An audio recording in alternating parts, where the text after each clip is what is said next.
Bien, chers frères et sœurs dans le Christ, aujourd'hui, au cœur de l'année sainte, nous sommes invités à partir en pèlerinage spirituel et à entrer en pèlerinage spirituel à Rome et à entrer dans la basilique Saint-Jean du Latran, la plus ancienne église d'Occident et la première cathédrale du monde. En effet, après avoir commémoré nos chers défunts la semaine dernière, la célébration des dimanches du temps ordinaire subit une autre coupure dans l'année liturgique. Chaque année, le 9 novembre, qui tombe rarement un dimanche, nous commémorons ce qui s'est passé à la même date, en 324, lorsque le pape Sylvestre a consacré la basilique Saint-Jean du Latran. À l'origine, cette célébration n'avait lieu que dans la ville de Rome, et à partir du XIIe siècle, elle fut étendue à toutes les églises du rite romain pour honorer la basilique appelée mère de toutes les églises, en signe de communion avec le siège de Pierre. Le pape est en effet pape parce qu'il est évêque de Rome et sa cathédrale est la basilique Saint-Jean du Latran. Et la raison pour laquelle cette fête a été étendue à l'Église universelle est bien plus profonde qu'un simple anniversaire historique. Elle exprime un sentiment d'appartenance, d'unité au sein de l'Église autour de la figure du pape.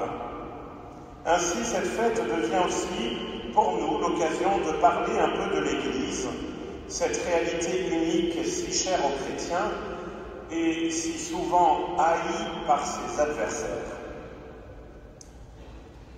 L'Église, avant tout, n'est pas un État, et même s'il en existe un qui la représente, l'État du Vatican, il ne lui est pas identique. L'Église n'est un État que pour les relations politiques, diplomatiques.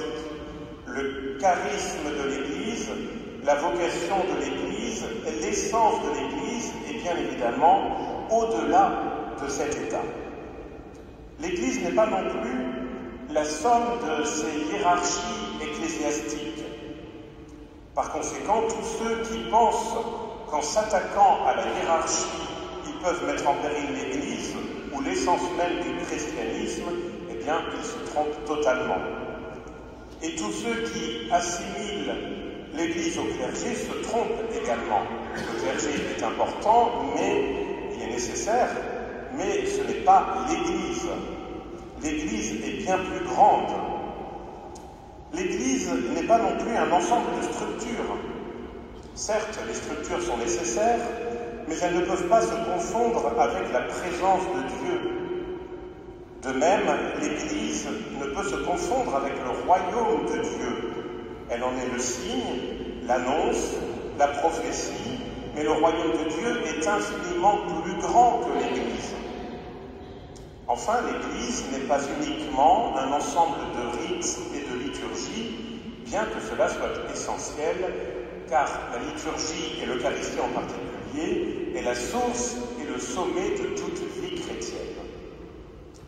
Bref, je vous ai dit que ce n'était pas l'Église. Alors qu'est-ce que l'Église ? Comment puis-je professer ma foi en l'Église chaque dimanche après l'homélie? Comment puis-je croire en l'Église?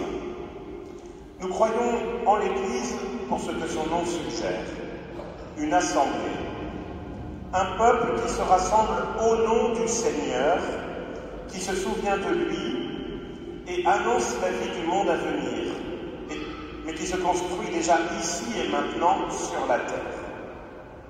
Nous croyons que l'Église est une famille au sein de laquelle, par sa nature même, se manifeste son être profondément féminin. Pourquoi féminin? Parce qu'elle est une mère qui donne naissance à chaque chrétien dans la foi. Féminin parce qu'elle est une sœur qui considère chaque homme comme un frère. Féminin parce qu'elle est l'épouse aimée et aimante de celui qui l'a toujours voulu et l'aimera toujours auprès de lui. l'Église est l'épouse du Christ. Nous croyons que l'Église est la lumière du monde, non pas un projecteur aveuglant qui obscurcit la vue, mais une lampe ardente placée là où elle ne dérange personne et guide ceux qui tâtonnent dans l'obscurité. L'Église est le sel de la terre et le levain de la pâte, insignifiante aux yeux du monde et pourtant indispensable pour donner saveur et substance aux hommes et aux réalités de ce monde, dans l'humilité et un esprit de service à l'image du Christ. Et nous croyons que l'Église est une sainte catholique et apostolique, unam sanctam catholicam et apostolicam ecclesiam. Une, parce qu'elle est indivisible, malgré les aléas de l'histoire, parce qu'elle est riche de sa diversité, parce qu'elle est multiple dans ses expressions et ses ministères, et pourtant unique dans son essence de disciple du Seigneur, parce qu'elle est l'image de la très sainte Trinité. Sainte, non pas en raison des mérites de ceux qui la composent, mais parce qu'elle est constamment inspirée à l'être par l'exemple de celui qui seul peut se dire saint et nous sanctifier. Catholique, car universelle, ouverte à tout homme, créée à l'image et à la ressemblance de Dieu, en dialogue constant avec le monde, tout en restant fidèle à son identité propre, sans laquelle aucun dialogue ne saurait être possible.